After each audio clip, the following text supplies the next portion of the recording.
Hello and welcome to another Raggy's beer review. So today we're going over to Ossett Brewery for their Yorkshire Blonde. There we go, pale session ale.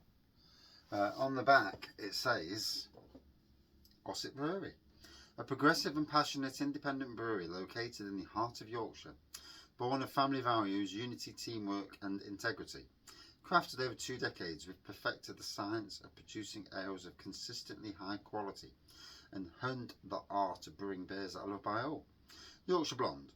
This beer pays homage to our stunning Yorkshire heartland, the inspiration behind everything we brew. The pale ale is full-bodied, well-rounded and slightly sweet on the palate. A generous addition of malted hops late in the boil results in a delicate fruity aroma. 3.9%. Let's dive in.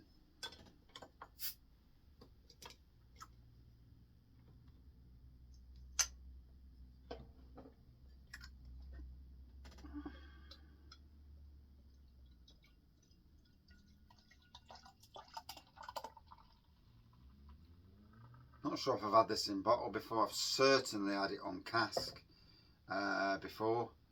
So look at that, beautiful malty aroma with a hint of citrus on the nose. Good carbonation coming through, crystal clear pour, blonde to golden pour with a lovely white head on there. And yeah, cheers. Right, let's dive in.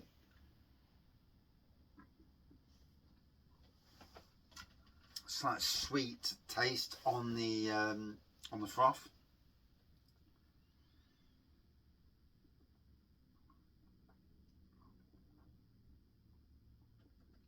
And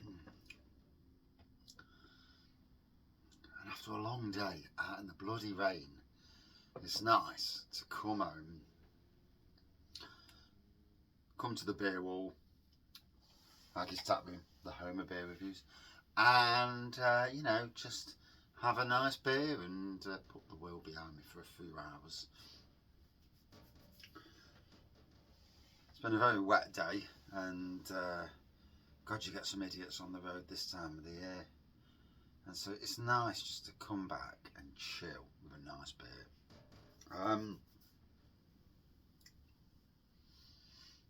Yeah, looking forward to this one. Like I say, had it on cask many times. Most recently at the Vale Hotel, literally in Daybrook, only yards away from me. Well, about 400 yards.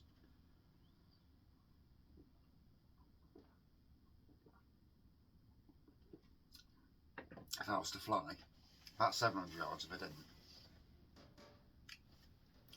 Nice bit of a twang to it as well.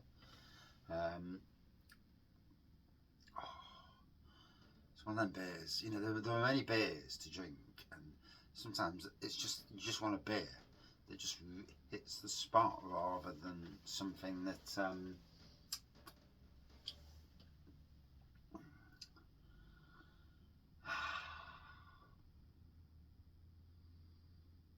a long wet day.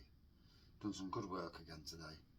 Took out a bed that there was a decking area, turned it into a flower bed, and the boss wanted the area grass seeding, so I had to dig all the plants up, dig loads of tubers up, put a new hedge in to hide cables and that, move the grasses behind, fill loads of soil into the bed,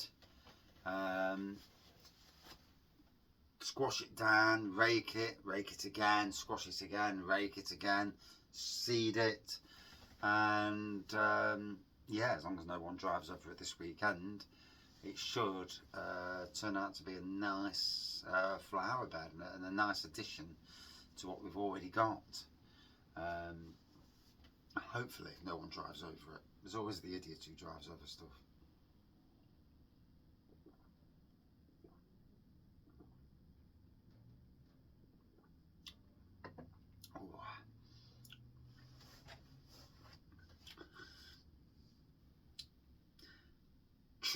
Trad in bottles and trad on cask. You know, there is a difference. Cask is obviously always supposed to be king, but not always. But this is a lovely trad beer, 3.9%, so not too strong. Certainly going down nice, clean, crisp, easy drinking. You know, if you're a fan of bitters and that, it's certainly a beer to try.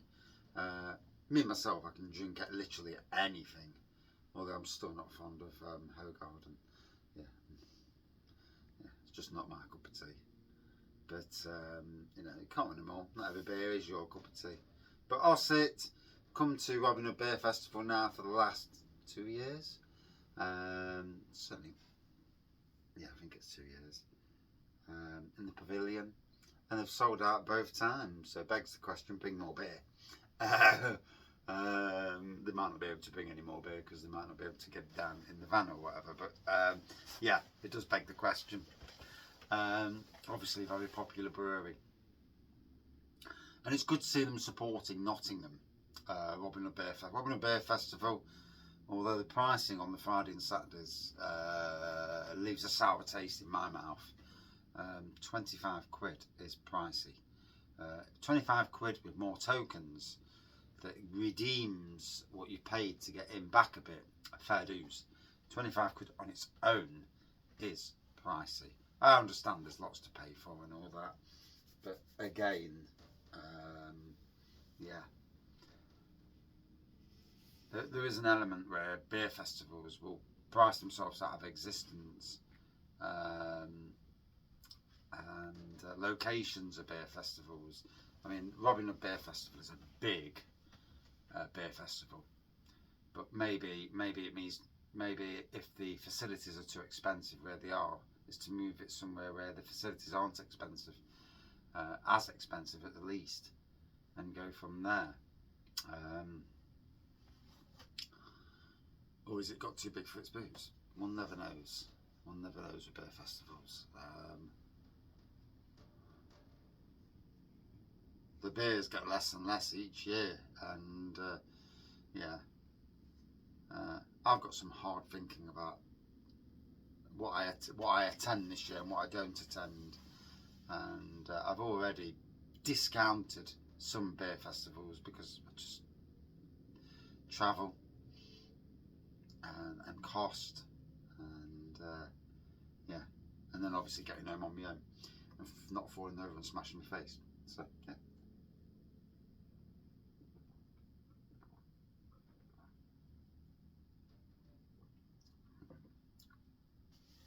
So an easy drinking blonde ale with just a hint of citrus, a little bit of a twang on the back end, but a nice beer, and you know, an easy drinking beer. For me, 4.1 out of 5, and yeah, that's my review. I hope everyone's well out there in the beer world. See you soon.